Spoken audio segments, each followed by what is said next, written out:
Hello everyone, welcome to science explored. हमने कुछ दिनों पहले ग्लैंड्स के बारे में डिस्कस किया था। एक्सोक्राइन और एंडोक्राइन ग्लैंड का डिफरेंस भी देखा था और सभी ग्लैंड्स को डिटेल में डिस्क्राइब भी किया था। आज भी हम एक और ग्लैंड के बारे में डिस्कस करने वाले हैं जिसका नाम है मैमरी ग्लैंड। आज हम इस ग्लैंड का स्ट्रक्चर डिस्कस करेंगे जो नीट के लिए बहुत ही इंपॉर्टेंट टॉपिक है। मैमरी ग्लैंड ये एक्सोक्राइन ग्लैंड है। एक्सोक्राइन ग्लैंड मतलब ऐसे ग्लैंड जिनके पास डक्ट होते हैं और उन डक्ट से वो खुद का सिक्रीशन ट्रांसफर करते हैं। सभी मैमल्स के पास मैमरी ग्लैंड्स होते हैं जो मिल्क प्रोड्यूस करते हैं फॉर देयर ऑफस्प्रिंग। ये मिल्क प्रोडक्शन सिर्फ और सिर्फ उनके चाइल्ड बर्थ के बाद ही होगा। ऐसे क्यों होता है, इसका आंसर इसी वीडियो में आपको आगे मिलने ही वाला है। बट फिलहाल आपको इतना ही ध्यान रखना है कि मैमरी ग्लैंड ये एक्सोक्राइन ग्लैंड है जो सभी मैमल्स के पास होते हैं। इसका काम मिल्क प्रोडक्शन का है और मिल्क प्रोडक्शन सिर्फ और सिर्फ उनके चाइल्ड बर्थ के बाद ही होगा। मैमरी ग्लैंड्स ये ह्यूमन और चिंपांजी के ब्रेस्ट में होती है। ह्यूमन और चिंपांजी को प्राइमेट्स भी बोल सकते हैं। So the mammary glands are arranged in organs such as the breast in humans. जो घास खाने वाले ऑर्गेनिज्म होते हैं जिन्हें हम रोमिनेंट्स कहते हैं, तो रोमिनेंट्स के उदर में ये मैमरी ग्लैंड्स होते हैं। और जो डॉग और कैट जैसे ऑर्गेनिज्म होते हैं उनके डग्स में मैमरी ग्लैंड्स ये अरेंज होते हैं। लैटिन वर्ड में मैमा का मीनिंग होता है ब्रेस्ट। सो इसी से जिन एनिमल्स के पास मैमरी ग्लैंड है उन्हें मैमल्स कहा जाता है। Mammary gland is an enlarge sweat gland, मतलब मैमरी ग्लैंड ये स्वेट ग्लैंड का मॉडिफाइड स्ट्रक्चर है। तो ये जो पॉइंट है ये आपको याद रखना है। अभी हम मैमरी ग्लैंड का इंटरनल और आउटर स्ट्रक्चर देखेंगे। मैमरी ग्लैंड ये 3 पार्ट्स में डिवाइड होती है। पहला है स्किन, दूसरा है फैटी टिश्यू और तीसरा होता है ग्लैंडुलर टिश्यू। तो सबसे पहले हम देखेंगे skin, that means mammary gland का आउटर स्ट्रक्चर देखेंगे। तो the skin is comprises the areola and the nipple. तो जो आउटर पार्ट है, बाहर से अगर हम मैमरी ग्लैंड देखते हैं तो वहाँ पे हम 2 एरिया देख सकते हैं। पहला है एरियोला और दूसरा है निप्पल। जैसे कि इस डायग्राम में देखिए, ये डायग्राम में जो ब्राउनिश कलर का आप पार्ट देख रहे हो, ये जो पार्ट है उसे कहा जाता है एरियोला और इस एरियोला के एग्जैक्ट सेंटर में निप्पल होता है। सो एरियोला ये जो पार्ट है ये पिंकिश ब्राउनिश कलर का है। एरियोला के पास सिबेशियस ग्लैंड होते हैं। सिबेशियस ग्लैंड ये ऑयल सिक्रेटिंग ग्लैंड है। सो इस वजह से इस एरिया में ये ग्लैंड ऑयल सिक्रेट करेंगे जिससे निप्पल और एरियोला में क्रैक नहीं आएंगे। इस एरिया में हेयर और फैट नहीं होते हैं। नेक्स्ट जो एरिया है स्किन का वो है निप्पल। तो ये जो निप्पल है ये nipple exactly 4th intercostal space में होती है। अब ये 4th इंटरकोस्टल स्पेस मतलब क्या है तो यहाँ पे देखिए, ये जो रिब्स होते हैं तो 4th नंबर की जो रिब है वहाँ की जो स्पेस है उसे कहा जाता है 4th इंटरकोस्टल स्पेस। तो एग्जैक्ट इसका लोकेशन कहाँ पे रहेगा, 4th इंटरकोस्टल स्पेस में निप्पल रहती है। निप्पल में 15 to 20 लैक्टिफेरस डक्ट आए हुए होते हैं। अब ये जो लैक्टिफेरस डक्ट है ये क्या है, जब हम इंटरनल स्ट्रक्चर देखेंगे तभी आपको समझ में आएगा। बट फिलहाल इतना याद रखो कि निप्पल में 15 to 20 लैक्टिफेरस डक्ट पहुंचते हैं जहां से बेबी के तरफ मिल्क पहुंचाया जाता है। इस एरिया में भी फैट, स्वेट ग्लैंड और कोई हेयर नहीं होते हैं। तो ये है मैमरी ग्लैंड का आउटर स्ट्रक्चर जिसमें एरियोला और निप्पल आएंगे। नेक्स्ट मैमरी ग्लैंड का पार्ट है ग्लैंडुलर टिश्यू। ये जो डायग्राम है ये मैमरी ग्लैंड का इंटरनल स्ट्रक्चर है। ये जो येलोइश कलर का पार्ट आप देख रहे हो इसे कहा जाता है फैटी टिश्यू या फिर एडिपोज टिश्यू।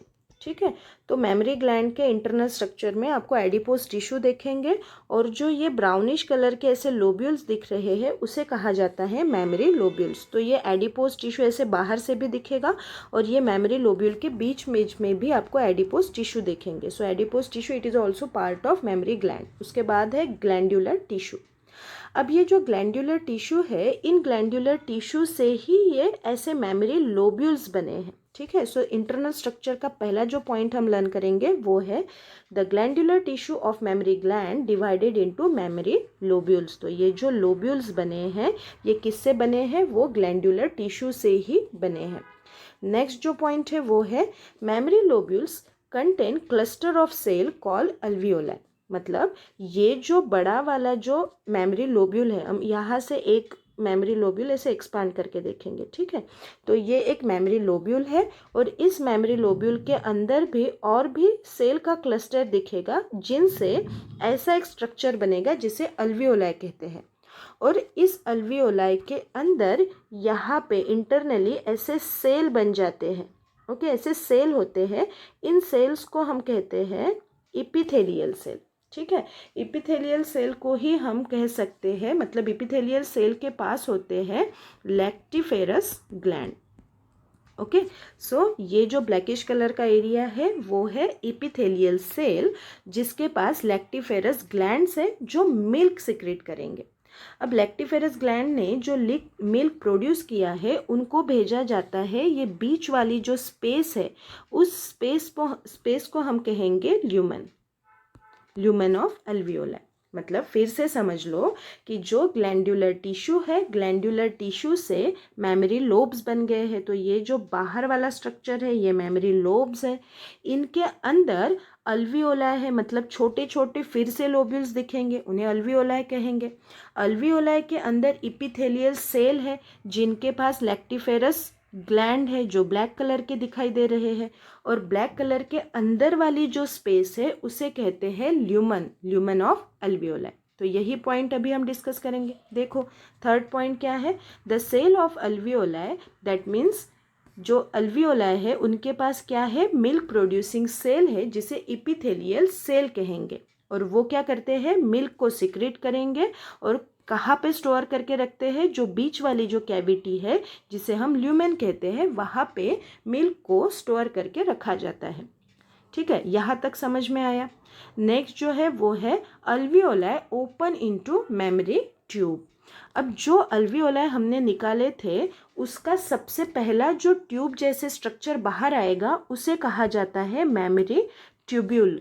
और मेमोरी ट्यूब्यूल आगे जाके किसको मिलेगा, वो मिल जाएगा मेमोरी डक्ट। तो इस डायग्राम में देखिए ये है मेमोरी ट्यूब्यूल, उसके बाद है मेमोरी डक्ट। मेमोरी डक्ट और एक पोर्शन में ओपन हो जाएगा, उसे कहा जाता है एम्प्यूला। और एम्प्यूला से लास्टली क्या निकलेगा, लैक्टिफेरस डक्ट। इन्हीं पॉइंट्स को अभी हम यहाँ पे डिस्कस करेंगे ताकि आपको आसानी होगी। मान लो ये एक मेमोरी ग्लैंड है, ठीक है, ये मेमोरी ग्लैंड है। इस मेमोरी ग्लैंड के अंदर ये ऐसे ग्लैंडुलर टिश्यू से क्या बने थे, ये बन गए हमारे memory lobules. In memory lobules के अंदर एक स्ट्रक्चर था जिससे हमने कहा था अल्वियोलाई। ठीक है, मान लो ये ऐसे छोटे छोटे बहुत सारे अल्वियोलाई है। अल्वियोलाई के अंदर वाला जो स्ट्रक्चर था उसे हमने क्या कहा था, उसे हमने कहा था इपिथेलियल सेल। मतलब यहाँ पे जो ऐसे ब्लैकिश कलर का पोर्शन है वो इपिथेलियल सेल है। इपिथेलियल सेल के अंदर वाली जो स्पेस है वो ल्यूमेन थी। यहाँ तक आपको समझ में आया। अब जो अल्वियोलाई है, अल्वियोलाई का ऐसे ओपनिंग होता है, मतलब यहाँ से ऐसे छोटे छोटे ट्यूब्स निकलते हैं, ऐसे डक्ट निकलते हैं। ठीक है, इन डक्ट को कहा जाता है मेमोरी ट्यूब्यूल्स। तो यहाँ पे मैं लिख लेती हूँ, तो ये है मेमोरी ट्यूब्यूल्स। तो सबसे पहली जो डक्ट निकलेगी अल्वियोलाई से उसे कहेंगे मेमोरी ट्यूब्यूल्स। अब ये मेमोरी ट्यूब्यूल एक ही जगह पे ऐसे मीट हो जाएंगी और एक ऐसी कॉमन डक्ट निकलेगी। ठीक है, उस डक्ट को कहा जाता है, मतलब सेकेंड नंबर की जो डक्ट है वो रहेगी हमारी मेमोरी डक्ट। तो सबसे पहले अल्वियोलाई से जो छोटे छोटे ट्यूब्यूल्स निकले हैं वो मेमोरी ट्यूब्यूल्स है। वो मेमोरी ट्यूब्यूल्स एक ही ट्यूब में कन्वर्ट हो जाएंगे, उसे कहेंगे मेमोरी डक्ट। अब मेमोरी डक्ट आगे जाके ऐसे बड़े बड़े एरिया में डिवाइड हो जाएंगे, ऐसे एरिया में डिवाइड हो जाएंगे, उसे हम कहेंगे एम्प्यूला। तो ये जो मिल्क है वो एम्प्यूला तक पहुंच गया और एम्प्यूला से ऐसे बहुत से ऐसे डक्ट कहाँ पे जाएंगे, इस निप्पल की तरफ जाएंगे। और जो ट्यूब्स वहाँ से निकली है उसे कहा जाता है फोर्थ नंबर की हमारी लैक्टिफेरस डक्ट। ओके, तो ये बहुत इजी स्ट्रक्चर है। तो जो आउटर कवरिंग ग्रीन कलर का पोर्शन है वो है मेमोरी लोब्यूल्स। मेमोरी लोब्यूल्स के अंदर ब्लू कलर का जो एरिया है वो है अल्वियोलाई। अल्वियोलाई के अंदर कौन से सेल्स होते हैं? एपिथेलियल सेल जो मिल्क प्रोड्यूस करते हैं। अंदर वाली जो स्पेस है वो ल्यूमन है, उसमें मिल्क स्टोर करके रखा जाता है। अल्वियोलाई से जो पहली डक्ट निकली है उन डक्ट को कहा गया है मेमोरी ट्यूब्यूल्स। मेमोरी ट्यूब्यूल्स कंबाइनिंगली एक ही डक्ट में जुड़ गए हैं, उन्हें कहा गया है मेमोरी डक्ट। मेमोरी डक्ट्स एक बड़े से एरिया में जॉइंट हो गया है, उसे कहा गया है एम्प्यूला।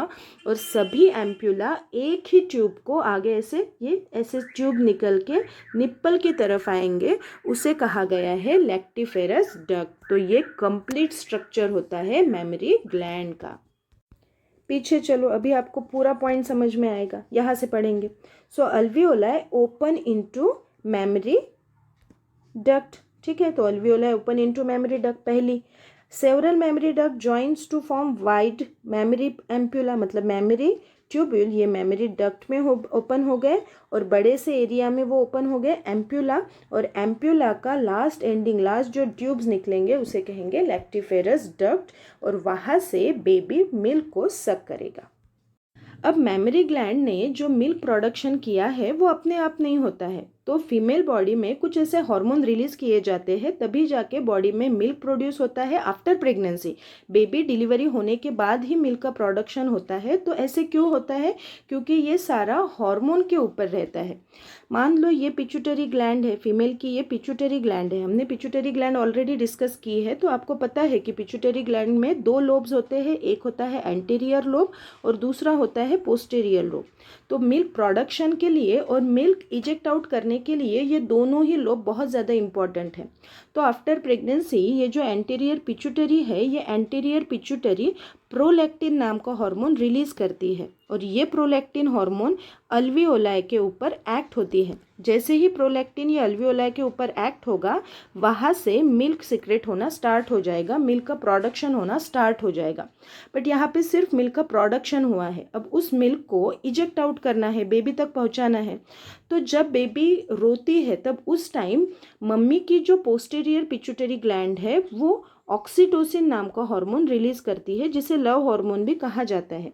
तो ये ऑक्सीटोसिन हार्मोन जैसे ही रिलीज होगा, तभी जाके जो मिल्क प्रोड्यूस हुआ है वो मिल्क बॉडी से बाहर चला जाएगा, इजेक्ट आउट हो जाएगा, बेबी तक पहुंच जाएगा।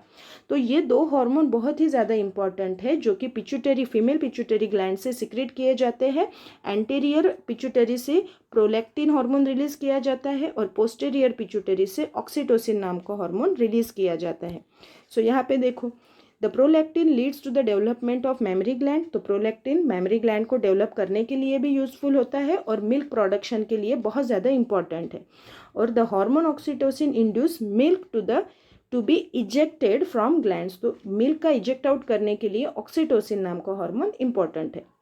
इसके अलावा यहाँ पे मैंने कुछ और हार्मोन्स दिए हैं, जैसे कि एस्ट्रोजन, ग्रोथ हार्मोन, प्रोजेस्टेरॉन। ये भी हार्मोन प्रेगनेंसी के टाइम में फीमेल में प्रोड्यूस किए जाते हैं, सिक्रेट किए जाते हैं, और इनके अलग अलग रोल होते हैं। तो मेंस्ट्रुअल साइकिल में भी इनका रोल होता है, प्रेगनेंसी मेंटेन करने के लिए भी इनका रोल होता है। तो जब हम मेंस्ट्रुअल साइकिल डिस्कस करेंगे, वहाँ पे मैं डिटेल में इन सारे हार्मोन्स का फंक्शन बता दूंगी। तो फिलहाल आपको इस वीडियो में इतना ही याद रखना है कि जो प्रोलैक्टिन होता है वो मिल्क प्रोडक्शन के लिए होता है, और ऑक्सीटोसिन जो होता है वो मिल्क को ग्लैंड से बाहर भेजने के लिए होता है। ठीक है, तो ये सारे हुए हार्मोन्स के रोल। तो यहाँ तक हमारा आज का टॉपिक कंप्लीट हुआ है। अगर ये टॉपिक आप लोगों को समझ में आया है तो इस वीडियो को लाइक कीजिएगा और इस वीडियो को शेयर ज़रूर कीजिएगा। Thank you.